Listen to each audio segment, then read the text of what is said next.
Chapter 14. Mr. Willy Wonka.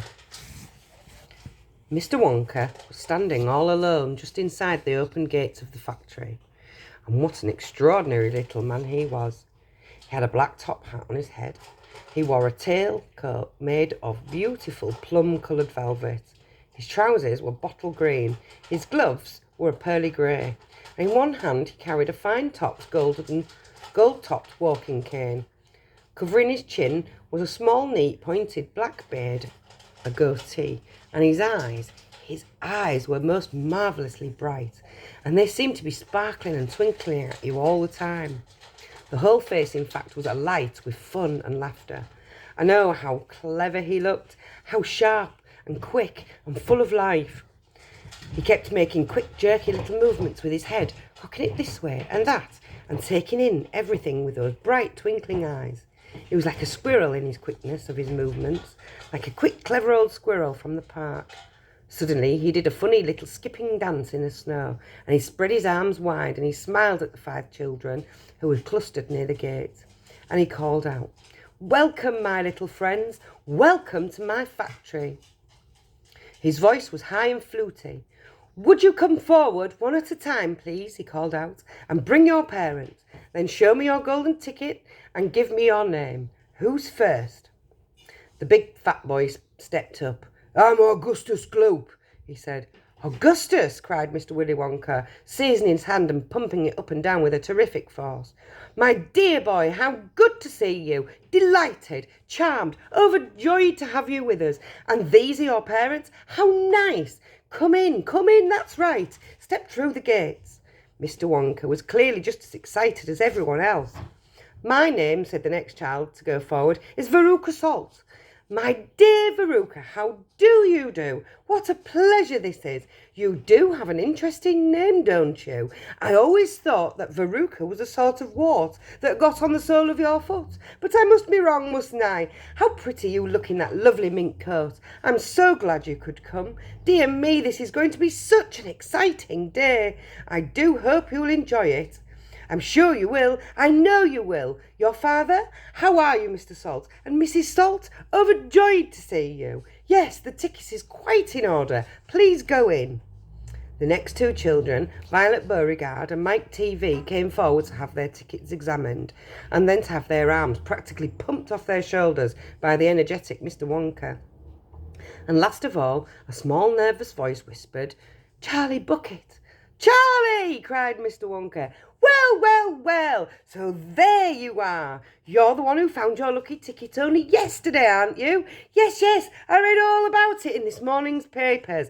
Just in time, my boy. I'm so glad, so happy for you. And this your grandfather? Delighted to meet you, sir. Overjoyed, enraptured, enchanted. All right, excellent. Is everybody in now? 5 children? Yes. Good. Now, will you follow me, please? Our tour is about to begin, but do keep together.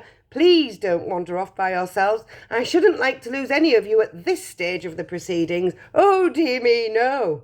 Charlie glanced back over his shoulder and saw the great iron entrance gate slowly closing behind him. The crowds on the outside were still pushing and shouting. Charlie took a last look at them, and then as the gates closed with a clang, all sight of the outside world disappeared. "Here we are," cried Mr. Wonka, trotting along in front of the group. "Through this red door, please. That's right. It's nice and warm inside. I have to keep it warm inside the factory because of the workers.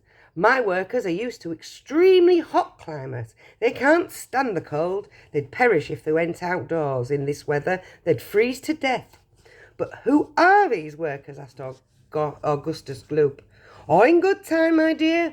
Mr. Wonka, smiling at Augustus. "Be patient. You shall see everything as we go along. Are you all inside? Good. Would you mind closing the door? Thank you." Charlie Bucket found himself standing in a long corridor that stretched away in front of him as far as he could see. The corridor was so wide that a car could easily have driven along it. The walls were pale pink. The lighting was soft and pleasant. "How lovely and warm," whispered Charlie. "I know, and what a marvellous smell," answered Grandpa Joe, taking a long, deep sniff. All the most wonderful smells in the world seemed to be mixed up in the air around them. The smell of roasting coffee and burnt sugar and melting chocolate and mint and violets and crushed hazelnuts and apple blossom, caramel and lemon peel.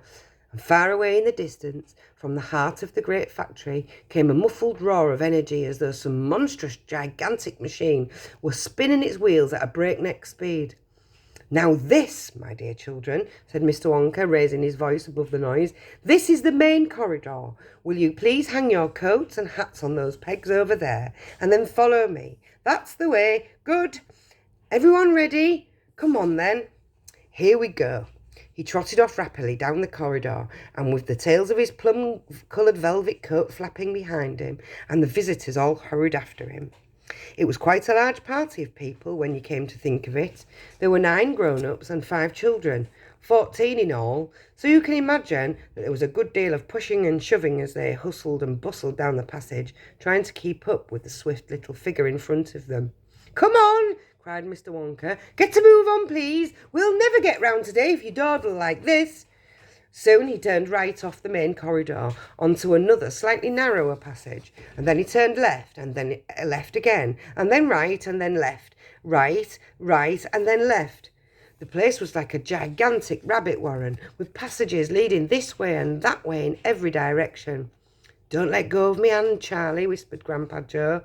"You notice how all these passages are sloping downwards?" called out Mr. Wonka. "We are now going underground. All the most important rooms in my factory are deep below the surface." "Why is that?" somebody asked. "There wouldn't be nearly enough space for them up on the top," answered Mr. Wonka. "These rooms you're going to see are enormous. They're bigger than football fields. No building in the world would be big enough to house them. But down here, underneath the ground, I've got all the space I want. There's no limit so long as I hollow it out." Mr. Wonka turned right. He turned left. He turned right again. The passages were sloping steeper and steeper downhill now. And suddenly Mr. Wonka stopped. In front of him there was a shiny metal door. The party had crowded around him. On the door, in large letters, it said, "The Chocolate Room." End of chapter 14.